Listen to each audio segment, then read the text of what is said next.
तो मैं बिल्कुल डिनाई नहीं कर रही इस बात से कि स्ट्रेस नहीं होगा, स्ट्रेस होगा, लेकिन स्ट्रेस को मैनेज कैसे करना है इस बारे में तो बात कर सकते हैं। आप उस चीजों पे फोकस करो जो आपके हाथ का काम है, जो आप कर सकते हो, जो आपके कंट्रोल में है, और एक ही चीज आपके कंट्रोल में है। मैं ये नहीं बोल सकती कि अगर किसी का नीट का एग्जाम आज क्लियर नहीं होता तो वो फेलियर है, नहीं।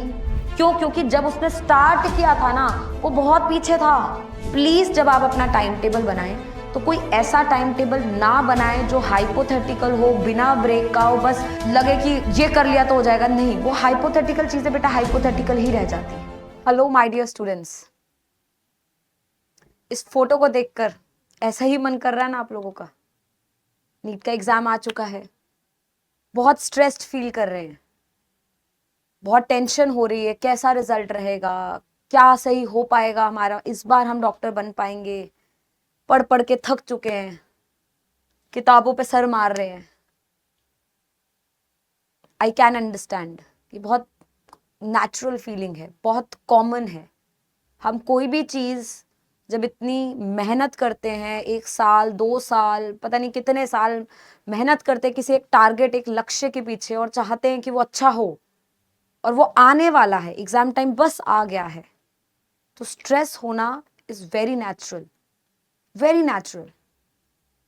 क्यों? क्योंकि हम इंसान ही तो हैं। इंसान को स्ट्रेस नहीं होगा तो किसको होगा? मैं होगा, बिल्कुल। तो मैं बिल्कुल डिनाई नहीं कर रही इस बात से कि स्ट्रेस नहीं होगा, स्ट्रेस होगा, लेकिन स्ट्रेस को मैनेज कैसे करना है इस बारे में तो बात कर सकते हैं। टेंशन हो रही है, पर उस टेंशन से अगर मार्क्स पर असर पड़ रहा है तो वो तो फेयर नहीं है। टेंशन किसको नहीं होती? टेंशन तो सबको होती है, लेकिन उस टेंशन का असर हमारे मार्क्स पर, हमारे परफॉर्मेंस पर अगर आ रहा है तो ये बहुत संगीन विषय है, जिसके बारे में आज हम बात करने वाले हैं कि हम कुछ ऐसा कर सकते हैं जिससे हम अपने एग्जाम के स्ट्रेस को कम कर सके। Yes, there is lot of things that we can do बेटा, there is lot of things. तो चलिए जरा मैं आपको समझाती हूं हम ऐसा क्या कर सकते हैं ताकि हम अपने स्ट्रेस को काफी हद तक कंट्रोल कर सके। देखिए, मैं खत्म नहीं कर सकती स्ट्रेस को, बस स्ट्रेस को क्या कर सकते हैं? कंट्रोल कर सकते हैं। सबसे पहले चीज इस बात को हमें समझना पड़ेगा बेटा, स्ट्रेस इसलिए होता है, टेंशन इसलिए होती है, एंजाइटी इसलिए होती है, या तो हमने पढ़ा ही नहीं होता या हमने बहुत मेहनत करी होती है। दो एक्सट्रीम्स होते हैं। अगर हमने पढ़ा ही नहीं है, सिर्फ यूट्यूब ही देखा है पूरे साल भर, सिर्फ इंस्टाग्राम ही चलाया और दोस्तों के साथ घूमते ही रहे हैं, तो किस बात का स्ट्रेस है यार? किस बात का स्ट्रेस है? पढ़ाई नहीं है तो कहां से रिजल्ट आएगा? छोड़ो टेंशन यार, कुछ और करते हैं। सिर्फ इसी में जिंदगी नहीं रखी ना, जिंदगी तो इससे बियॉन्ड है, जिंदगी तो बहुत बड़ी है, ये तो सिर्फ एक पार्ट है उसका। लेकिन मेजॉरिटी बच्चा भी वो है जिसने बहुत मेहनत करी है, बहुत ज्यादा मेहनत करी है, अपने आप को पूरा झोंक दिया इस जर्नी में, और अभी भी कहीं ना कहीं वो इतना स्ट्रेसफुल फील करता है कि वो अपने मार्क्स जो है उसके जानबूझ के कम हो जाते हैं, कभी सिली मिस्टेक्स हो जाती है, कभी उस सही से सवाल नहीं पड़ता। ये सब ऐसा नहीं कि उसे आता नहीं है, उसे सवाल नहीं आता, नहीं नहीं, उसे आता है सवाल, उसे क्वेश्चन भी करना आता है, उसे कंसेप्ट भी पता है, उसे न्यूमेरिकल भी आता है, लेकिन जल्दबाजी हो जाती है, एंग्जाइटी में वो गलत पढ़ लेता है, कभी कभी सारे क्वेश्चन देख के जोन आउट हो जाते हैं, ब्लैंक हो जाते हैं, समझ नहीं आता क्या करें। ये सारी प्रॉब्लम्स उनके साथ हो रही है जिन्होंने बहुत अच्छे से पढ़ाई करी है, लेकिन फिर भी ये सारी इश्यूज हो रहे हैं। तो इनको कैसे डील करना है ये हम देखने वाले हैं। देखिए, सबसे पहली चीज बेटा क्या होती है, the first and the foremost thing is, हमें जो फोकस करना चाहिए वो करना चाहिए सिर्फ पढ़ने पे, अपने कर्म पे। सिर्फ कर्म ही है जिस पे हम फोकस कर सकते हैं, लेकिन नहीं, हम सब फोकस कर रहे हैं रिजल्ट पे। हमारा फोकस ही गलत है। जो चीज मैंने देखी नहीं, जो चीज मेरे हाथ में नहीं है, मेरे पैदा होने से पहले ईश्वर मेरी किस्मत लिख चुका है, सब डेस्टिनी डिसाइडेड है, जो मेरे को नहीं पता उसके बारे में सोच सोचकर जो मैं कर सकता हूं, जो मैं कर सकती हूं, जो चीज मेरे हाथ में है, मैं उसको बर्बाद करता हूं। ये प्रॉब्लम है, हमारा फोकस गलत है। हम चाहते हैं हम सारी चीजों को कंट्रोल कर लें। हम चाहते हैं आज हमने 2 घंटे पढ़ाई करी है ना, आज हमने लग के पढ़ाई करी है ना, आज हमारे फुल मार्क्स आ जाए। आज हमने ये किया ना, आज ये हो जाए। इमीडिएट रिस्पॉन्सेस चाहिए हमें, इसलिए दिक्कत है। एक क्वेश्चन हमसे नहीं बनता, हमें लगता सब बर्बाद हो गया, सब बिखर गया, इसलिए दिक्कत है। एग्जाम का क्वेश्चन पेपर में क्वेश्चन हम बाद में पढ़ते हैं, थॉट पहले हमारे दिमाग में आते हैं कि नहीं हुआ सिलेक्शन तो क्या होगा, नहीं हुआ तो क्या, इस बार नहीं तो क्या, हम जोन आउट हो जाते हैं। ये दिक्कत है।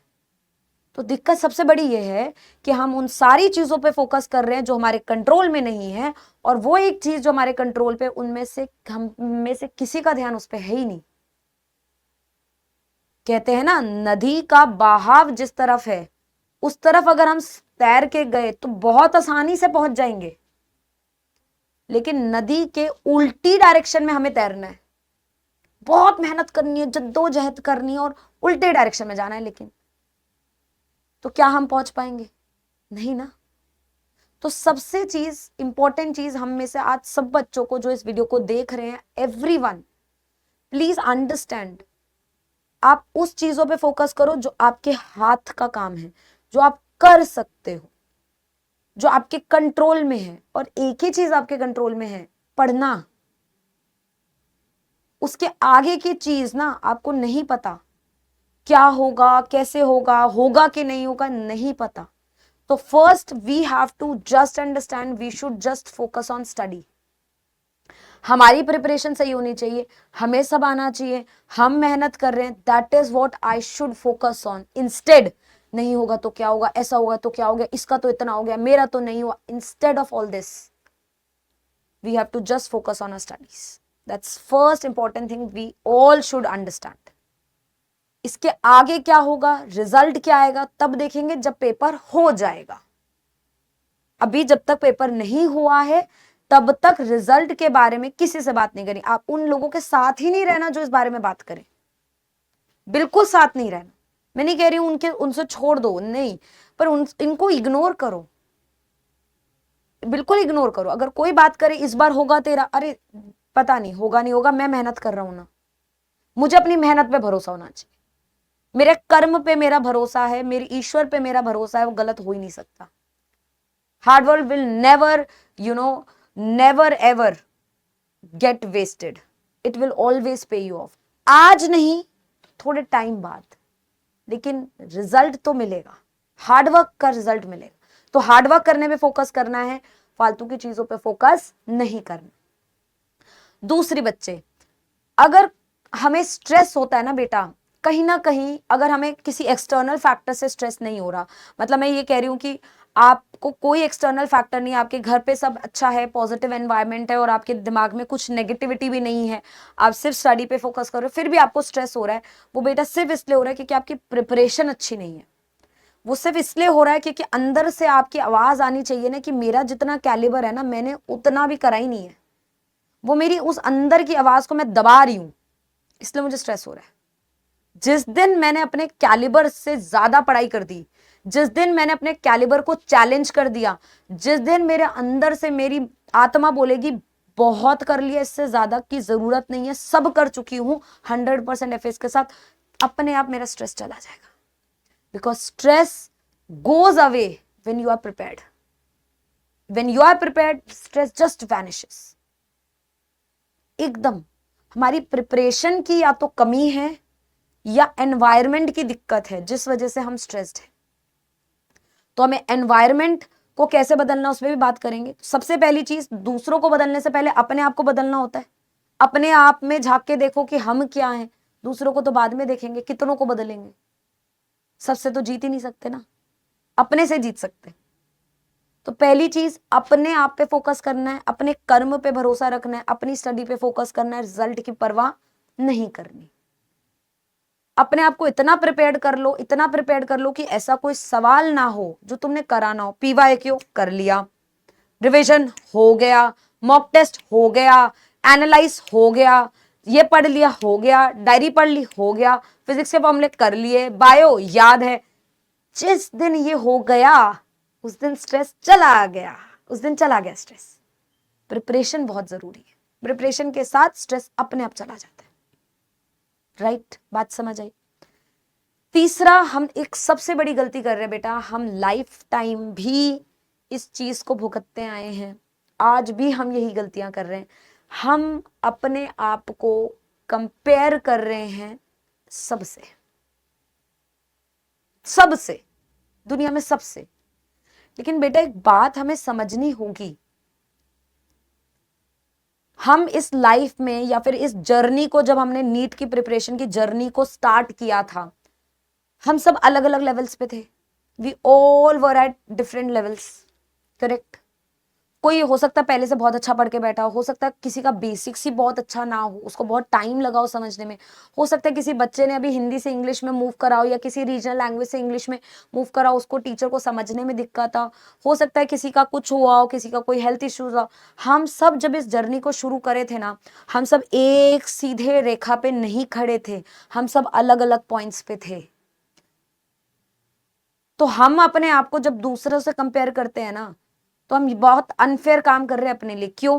क्योंकि हम थे तो सब अलग अलग ना, पहुंचना में सेम रास्ते पर है, लेकिन किसने ज्यादा डिस्टेंस ट्रैवल करा वो तो सबके लिए अलग है, वो तो बिल्कुल सबके लिए अलग है। अब मैं ये नहीं बोल सकती कि अगर किसी का नीट का एग्जाम आज क्लियर नहीं होता तो वो फेलियर है, नहीं। क्यों? क्योंकि जब उसने स्टार्ट किया था ना, वो बहुत पीछे था। इस बार शायद वो इतना डिस्टेंस पहुंच गया है जितना कोई नहीं पहुंचा। और कई बच्चे ऐसे होंगे जिनका बहुत अच्छा पहले से कंसेप्ट था, थोड़ी सी मेहनत करके इस बार निकाल जाएंगे। तो हम अपने आप को कंपेयर उनसे कर रहे हैं जिनके कंटेंट हमसे ऑलरेडी बहुत स्ट्रॉन्गर थे, और डीमोटिवेट हुए जा रहे हैं। हम जितना कर सकते उतना भी नहीं कर पा रहे। इंस्टेड, क्योंकि हम सबका स्टार्टिंग पॉइंट अलग है, हम सबको एक ही चीज करना चाहिए, सिर्फ अपने आप से कंपेयर करना चाहिए। ये देखो तुम कहां थे, कहां पहुंच गए, ये देखना है, ना कि मैं कहां से कहां। कोई बच्चे ने शुरू किया 100 नंबर से, आज वो 500 नंबर ला रहा है, तो क्या वो गलत है? क्या वो पढ़ा नहीं? क्या वो नालायक है? अरे कैसी बातें कर रहे हैं हम, कैसी बातें कर रहे हैं हम। 100 नंबर से शुरू करके एक बच्चा आज 500 550 नंबर ला रहा है, वो अपने आप में बहुत धमाकेदार बच्चा है, बहुत अच्छा किया है उसने, बहुत मेहनत करी है, कोई कमी नहीं छोड़ी होगी उसने। 100 से 500 नंबर की जर्नी बहुत है। और कोई बच्चा जब स्टार्टिंग में शुरू करा था 600 से, अब 650 आया है, और मैं 100 वाला होके 650 वाले से कंपेयर करो, और इसके तो 650 आ गए, मैं तो, देखो करना है, लेकिन वो कंपैरिजन मुझे स्ट्रेस दे रहा है ना, तो नहीं करना। जब तक वो कंपैरिजन मेरे मोटिवेशन की बजाय मुझे डीमोटिवेशन का कारण बन रहा है, तो मुझे नहीं करना। दो तरीके के लोग होते हैं, जो ऐसे हो जो जहां खड़े हैं और वहां से उस 650 वाले को देखे और कहे मुझे वहां पहुंचना है, जो बनेगा मैं करूंगी, उनके लिए बहुत अच्छा है कंपैरिजन। लेकिन वो इंसान जो कह रहा है मैं तो 500 पर ही हूं, मैंने कितनी मेहनत करी, मैं तो दिन भर पढ़ रहा हूँ, तो 650 पर है, वो तो मजे भी करता, उसके 650 नंबर आ गए, और मैं डीमोटिवेट हो रहा हूँ और मजे ही करता जा रहा हूँ, पढ़ ही नहीं रहा और मैं पीछे होता जा रहा हूँ, तो मेरे लिए तो बहुत गलत है कंपैरिजन, राइट। तो मुझे तो ऐसा लगता है हम में से किसी को कंपैरिजन करना ही नहीं चाहिए, खत्म ही कर दो ये कंपैरिजन की बात। अपने आप से कंपेयर करेंगे ना यार। अपन ने 100 से शुरू करा, 500 पे पहुंच गए, बहुत अच्छा है। अब 500 से 600 पे पहुंचेंगे ना, हफ्ता है ना, 10 दिन है ना, 20 दिन है ना, जितने भी दिन है पढ़ेंगे ना, पहुंचेंगे ना। कंपैरिजन इंसान का अपने से होना चाहिए, दुनिया से नहीं। और कितनों से आगे भाग जाओगे, कितनों से आगे भाग जाओ, कोई ना कोई तो तुम्हारे आगे हो गई ना। तो अपने से आगे बढ़ने की कोशिश करो, दूसरों से नहीं। So we should never ever compare ourself with others. Only thing we have to compare is our performance with our own. अपने आप में सोचो कि तुम 100 से 500 ट्रैवल करके आए हो, जब तुम वो इतना बड़ा जंप ले सकते हो, क्या तुम 500 से 600 का जंप नहीं ले सकते? बेशक ले सकते हो, बस नजरिया सही हो, हाँ कि ना, राइट। ऑल्सो जब हम पढ़ रहे हैं, सब कुछ पढ़ रहे हैं, 14-14 घंटा पढ़ रहे हैं, 12-12 घंटे पढ़ रहे हैं, बहुत पढ़ रहे हैं बेटा, हमें भी थोड़ा ब्रेक चाहिए। We need break, right. अपने माइंड को फ्रेश करने के लिए, अपने आप को मोटिवेटेड रखने के लिए, अपने आप को अलाइन रखने के लिए वी नीड ब्रेक। तो प्लीज जब आप अपना टाइम टेबल बनाएं, तो कोई ऐसा टाइम टेबल ना बनाए जो हाइपोथेटिकल हो, बिना ब्रेक का हो, बस लगे कि ये कर लिया तो हो जाएगा। नहीं, वो हाइपोथेटिकल चीजें बेटा हाइपोथेटिकल ही रह जाती है। टारगेट अपने आप को उतना दो जितना हम झेल सके, और झेल पाएंगे तो थोड़ा और स्ट्रेच करेंगे, एक एक करके। मतलब ओवर ईटिंग नहीं करनी ना, जितना खा सकते हो उतना ही खाएंगे ना। ओवर ईटिंग करेंगे तो वॉमिट आएगा और कुछ नहीं हो सकता। तो ये हमें समझना है, अपने आप को थोड़ा थोड़ा ब्रेक नेचुरल ही अपने आप को देना है। तो अपना टाइम टेबल को इतना कंजेस्टेड मत कर देना कि अगली बार से फॉलो ही नहीं करने का मन करे। कभी कभी ऐसा होता है ना, हम अपने आप को मतलब अपनी मुट्ठी इतनी टाइट कर लेते हैं, इतनी टाइट करते हैं कि हाथ दर्द हो जाता है और फिर खुलनी पड़ जाती है। बस वही बात है कि अपने आप को इतना कस नहीं लेना, अपने आप को इतना नहीं झंझोड़ देना कि बस अब ऐसा करे कि अब सब छोड़ दो और पढ़ना ही छोड़ देना नीट से पहले, नहीं। तो अपने जो टाइम टेबल्स हम बनाएंगे उसमें हमें प्लीज थोड़ा नेसेसरी ब्रेक्स देना। अब इसमें ये भी मतलब नहीं है कि हर ब्रेक को नेसेसरी मान के 6-6 घंटे, मैडम आपने बोला था नेसेसरी ब्रेक्स, नहीं जी, ऐसा मेरा कोई इंटेंशन नहीं है 6 आवर्स इंस्टाग्राम स्क्रॉल कर रहे हैं, no. So I have written necessary break, जो जरूरी है उतना टाइम अपने आप को रेलिश करने के लिए आपको अपने टाइम टेबल में देना चाहिए, राइट? पूरे दिन हम पढ़ रहे हैं, अच्छे से पढ़ रहे हैं, लेकिन फिर भी we need 1 hour for just our self, we need 1 hour just to focus on our internal self, कि क्या हमने सही किया, क्या हम और बेहतर कर सकते हैं, इन सारी चीजों के लिए। तो please give some necessary breaks when you are making your time table, right? But time table होगा तो ही नेसेसरी ब्रेक्स का मतलब है।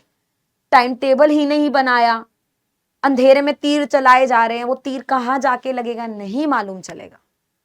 You should have a target in life, always there should be a target in your life. उस target को लेकर आपको काम करना है। You should have reasonable target. इतना इतना सेल्फ स्टडी है, जैसे हमने बहुत सारी स्ट्रैटेजी शेयर करी है, एंड अगर आपने फॉलो करी हो तो आपको पता चलेगा। हम जो टाइम टेबल देते हैं वो भी कुछ इसी तरीके से रखते हैं कि सुबह 8 बजे से लेके 9:30, 10, 10:30, 11 बजे के बीच में हो जाए। ऐसा कुछ टाइम नहीं हो कि सुबह 4 बजे उठ रहे हैं, रात को 3 बजे सो रहे हैं। एकदम अनरीजनेबल टाइम टेबल नहीं होना चाहिए, बट टाइम टेबल होना चाहिए। तो अपने लिए टाइम टेबल बनाइए। आपको पता होना चाहिए आपको डेडिकेटेड आवर्स ऑफ स्टडी कितने करने हैं। अगर आपको फिजिक्स को इतना समय देना है, केमिस्ट्री को इतना समय देना है, बायो को इतना समय देना है, वो आपको पता होना चाहिए। कितना समय आपको पेपर को देना है आपको पता होना चाहिए। You should have a fixed time table with some necessary breaks in between, right? And most important point is always try to be around the people who are motivating you. Always, चाहे घर हो, चाहे friends हो, चाहे teachers हो, अपने आप को उन लोगों के साथ रखना पसंद करो जो आपको ये कहें आपने अच्छा किया, आप और अच्छा कर सकते हो, इंस्टेड उनके साथ अरे तेरा नहीं होगा। Please, this time is very crucial, very crucial.